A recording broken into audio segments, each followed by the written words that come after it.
আপনারা সবাই আমার মতোই এ বিষয়ে অবগত এবং সজাগ আছেন যে আমরা বাংলাদেশ সহ সারা পৃথিবীতেই গণমাধ্যম বা সাংবাদিকতা জগতের একটা নতুন পর্বের মধ্যে প্রবেশ করে বসে আছি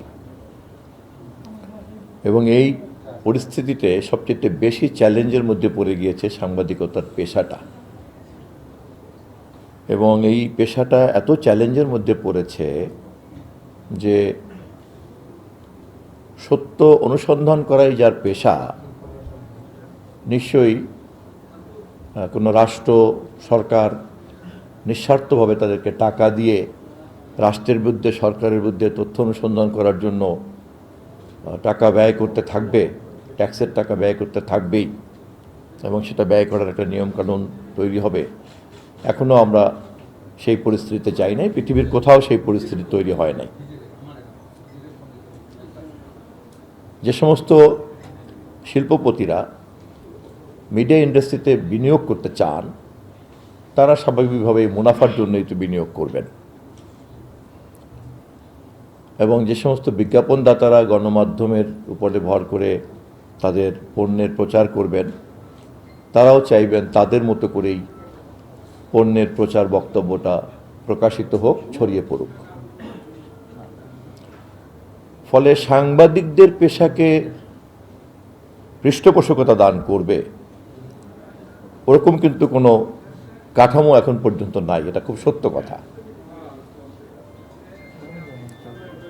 কিন্তু কিন্তু কোনো সভ্য দেশই, কোনো সভ্য সমাজই পৃথিবীতে এগোতে পারে না যদি সে তার সমাজের প্রকৃত চিত্র প্রতি মুহূর্তে নিয়মিতভাবে গণমাধ্যমে এবং সাংবাদিকতার মাধ্যমে আয়নার মতো প্রতিফলিত করতে না পারে।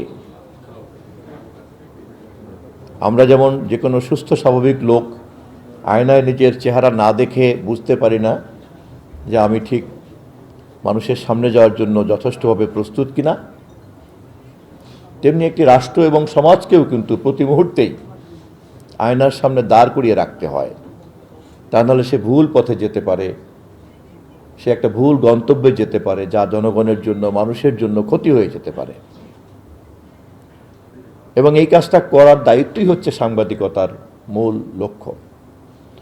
এবং যে সমস্ত ব্যক্তিবর্গরা জেনে শুনে এই ধরনের একটা মহৎ পেশার মধ্যে যুক্ত হয়েছেন, যুক্ত হচ্ছেন, যুক্ত হবেন, আমি গভীরভাবে তাদের প্রতি শ্রদ্ধা জানাই। কারণ এই পেশাতে বিত্তবান হওয়ার কোনোই সম্ভাবনা নাই, কিন্তু এই পেশাতে নিজের বিবেক এবং মেধা চর্চা করার অনেক বড় একটা সুযোগ আছে। এবং তাদের এই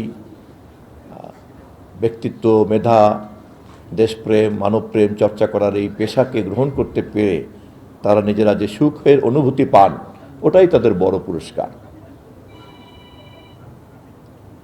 কিন্তু সাংবাদিকতার পেশাকে যদি একটি রাষ্ট্র বা সমাজ আমরা টিকিয়ে না রাখতে পারি তাহলে সমাজ এবং রাষ্ট্রকে প্রতি মুহূর্তে আয়নার সামনে দাঁড় করিয়ে রাখতে আমরা ব্যর্থ হয়ে যাব। অতএব রাষ্ট্রের প্রয়োজনেই, সমাজের প্রয়োজনেই, দেশের প্রয়োজনেই, মানুষের প্রয়োজনেই দায়িত্বশীল সাংবাদিকতাকে সবসময় জীবন্ত রাখতে হবে, সজাগ রাখতে হবে, আয়নার মতো কাজ করবে, যা সারাক্ষণ সমাজকে দেখা যাবে, রাষ্ট্রকে দেখা যাবে।